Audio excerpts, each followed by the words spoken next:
अस्सलाम वालेकुम, बिस्मिल्लाह रहमान रहीम। कितना गिर गए हैं लोग एक शख्स को गिराने के लिए।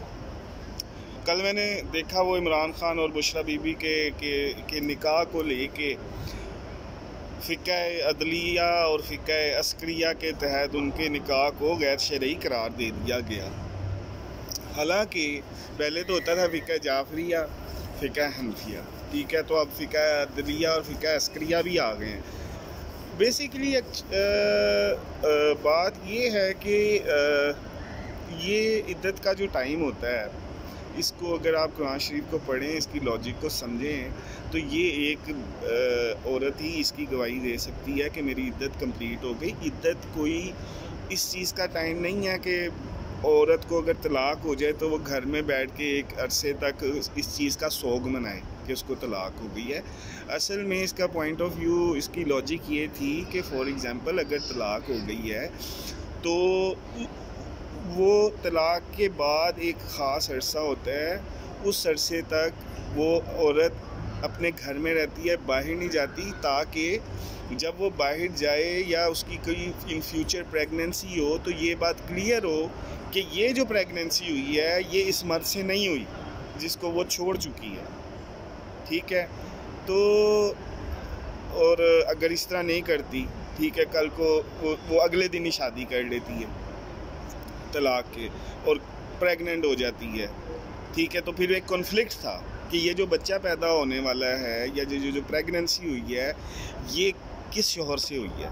तो इस चीज़ को अवॉइड करने के लिए ये दौर रखा गया था, ये टाइम रखा गया था, और इसकी जो गवाही है वो औरत ही देती है कि ये मेरी इद्दत कंप्लीट हो चुकी थी। लेकिन वही वाली बात है, कितना गिर गए हैं लोग एक शख्स को गिराने के लिए।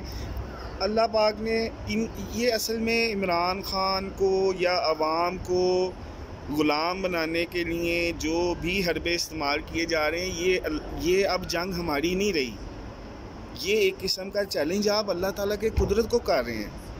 आप किसी शख्स को जलील करना चाह रहे हैं, आपने क्या कुछ नहीं कर लिया है उसके लिए।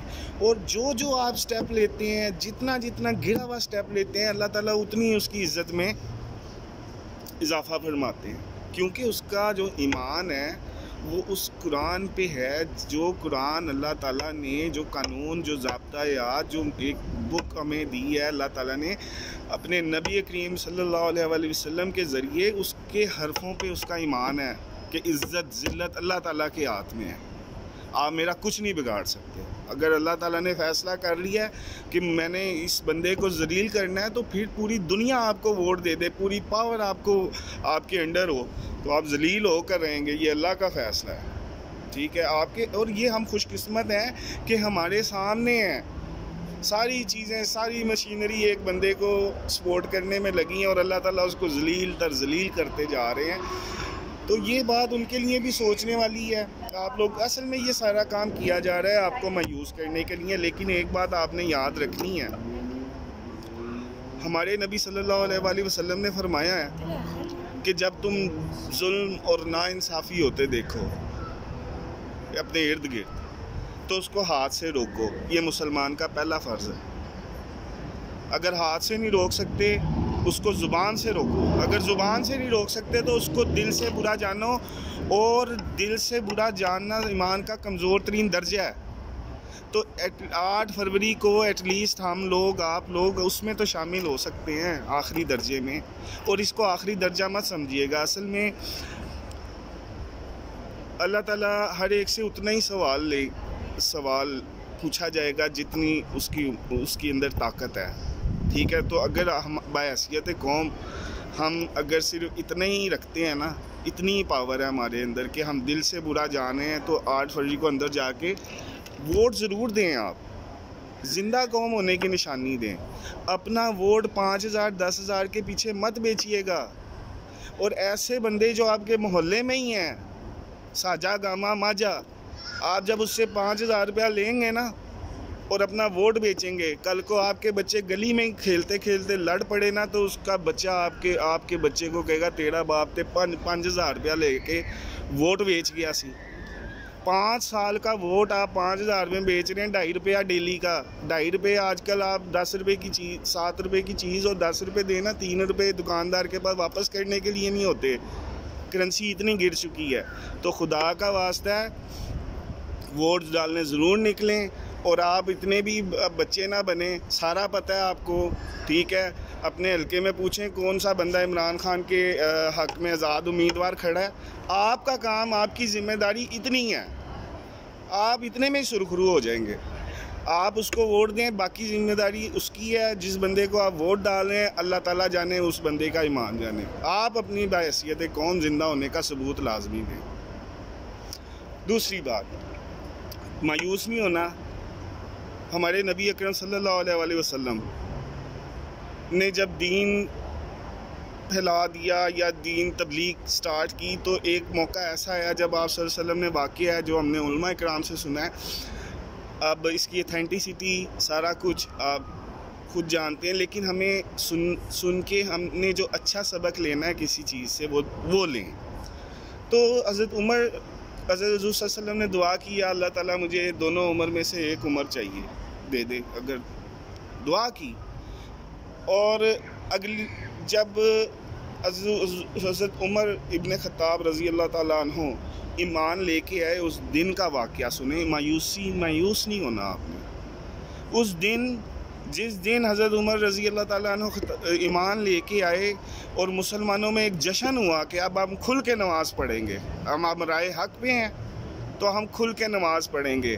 جس دن حضرت عمر رضی اللہ تعالیٰ عنہ ایمان لے کے آئے, اس دن حضرت عمر رضی اللہ تعالیٰ عنہ اس ارادے سے نکلے نعوذ باللہ کہ آج تو محمد کو قتل ہی کر دوں گا. دیکھ رہے ہیں آپ, اس دن کا آغاز ہو رہا ہے جس دن ایمان لانا ہے, جس دن اسلام کا سر, یعنی دین اسلام نے پاور میں آنا ہے, اس دن کا آغاز ہے حضرت عمر کا. تو حضرت عمر تو لے کے ارادہ نکلے کہ آج غصے میں کہ آج محمد کو میں نعوذ باللہ قتل ہی کر دوں گا, مار دوں گا, اس کا کام تمام کر دوں گا. تو راستے میں ایک بندے نے کہہ دیا پہلے اپنے گھر تو دیکھ لو کیا ہو رہا ہے. وہ گھر جاتے ہیں, ان کی بہن قرآن کی تلاوت کر رہی ہیں, وہاں سے کہانی پلٹتی ہے. اور حضرت عمر رضی اللہ تعالیٰ عنہ اسی جگہ پر آتے ہیں جہاں پہ حضور صلی اللہ علیہ وسلم کو موجود ہیں. تو وہ صحابہ ایک دم سے خوفزدہ ہو رہے حضرت کہ عمر ابن خطاب آ گئے ہیں یا رسول اللہ. تو حضور صلی اللہ علیہ وسلم فرماتے ہیں آنے دو. تو وہ اندر آ کے کہتے ہیں کہ مجھے کلمہ پڑھائیں, میں ایمان لاتا ہوں کہ آپ اللہ کے سچے نبی ہیں, آپ ہی ہیں. اور پھر سوال پوچھتے ہیں کیا یا رسول اللہ کیا ہم حق پر ہیں؟ آپ صلی اللہ علیہ وسلم نے فرمایا بے شک کیا ہم حق پر ہیں. تو آج سے نماز, آج سے دین کا کام کھل کے ہوگا, چھپ کے نہیں ہوگا. تو دیکھیں, مایوس نہیں ہونا, ڈرنا نہیں ہے. جتنا ہمارے بس میں ہے نا ہم اتنا کر دیں, باقی اللہ مالک ہے. تو آپ لوگوں نے 8 فروری کو نکلے, ہماری مائیں بہنیں, اور ووٹ دیں. وہ بندہ ہماری خاطر, ہماری نسلوں کی خاطر, آپ کے بچوں کی خاطر گلیوں چوراہوں پہ ذلیل ہوا ہے. ذلیل تو نہیں ہوا, جس کو اللہ معاف کرے, رولا ہے, محنت کی ہے, مانگا ہے اس نے لوگوں سے, مانگ کے کینسر ہاسپٹل بنائے ہیں. آپ لوگوں کی خاطر ہی وہ لڑا ہے اس نظام سے. تو ہم ان میں نہ ہو جائیں جیسے کوفی تھے, ٹھیک ہے, کہ حسین کی شہادت ہوگی اور گھروں میں چپ کر کے بیٹھے رہے. تو پھر اگر اس طرح ہی ہم نے گھروں میں بیٹھے رہنا ہے نا, تو پھر یہ میلاد اور اپنے آپ کو مسلمان اور اپنے آپ کو شیعہ سنی یہ کہلوانا ہمارے, اور میلاد منانا, ان چیزوں سے بھی پھر آپ اجتناب بھی کیجیے گا. یہ وقت ہے. وہ کہتے ہیں کہ ادارہ ستمگر ہنر آزمائیں, تو تیر آزما ہم جگر آزمائیں. آپ لوگ نکلیں اور آپ ووٹ دیں. Thank you very much. اللہ حافظ.